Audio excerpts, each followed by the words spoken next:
Hey kids, welcome to Lesson 9, Looping and Random Numbers, Part 4. Using multiple loops. Some repeated tasks can't easily be solved with a single loop. Instead, you'll need to use the one loop after another, each one solving a part of the problem. This seems very interesting. Do this.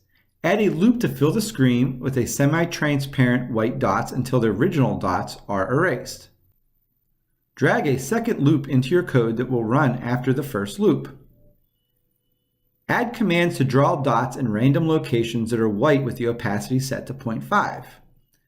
Increase the iterations so that the colored dots are totally erased. How many does it take? Hint, you can copy and paste the original loop and just change the color of the dots and the number of the iterations. Over here we got a little example going here. Gets white, colorful, and then over to white to finish. So I can tell from two things. The first, I need to make a bunch of really fun, colorful dots. And the second, I need to make some almost as okay white dots. Let's take a look at our program down here. This is a lot like what we've been looking at.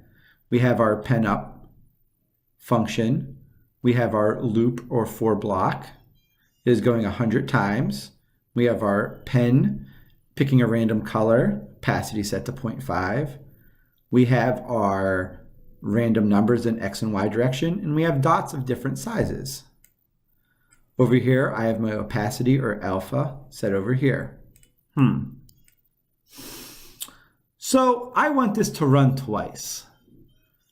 If I just simply copied what's inside this loop here, Control-C, Control-V it, if I just come down here and change my random numbers to white,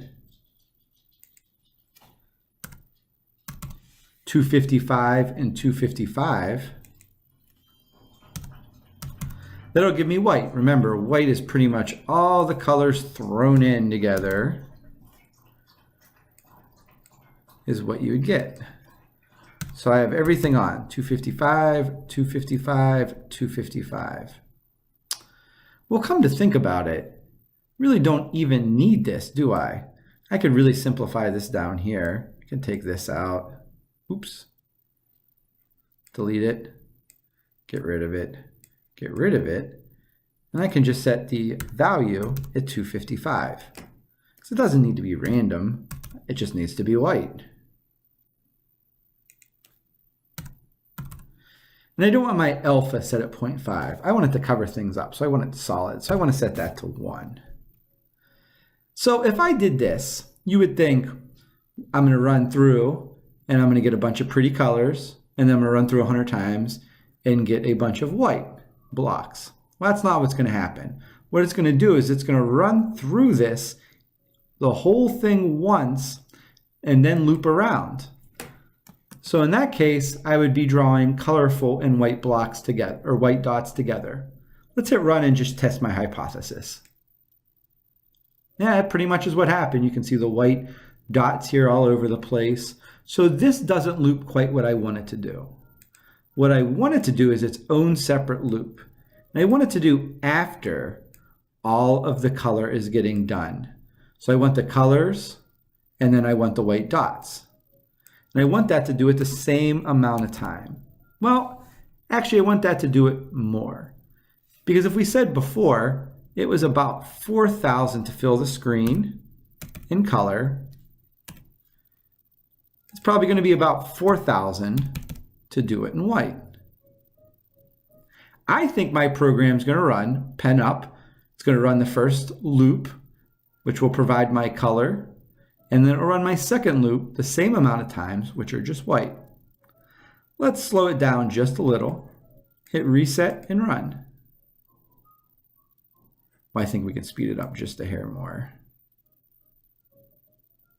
There we go. There's the color, and there's the white dots. I don't see any color whatsoever in here. Looks like my program worked as intended. Looking back up here, I think I fulfilled all of the requirements. My code down here looks really good. It ran perfect. Let's run it one more time here.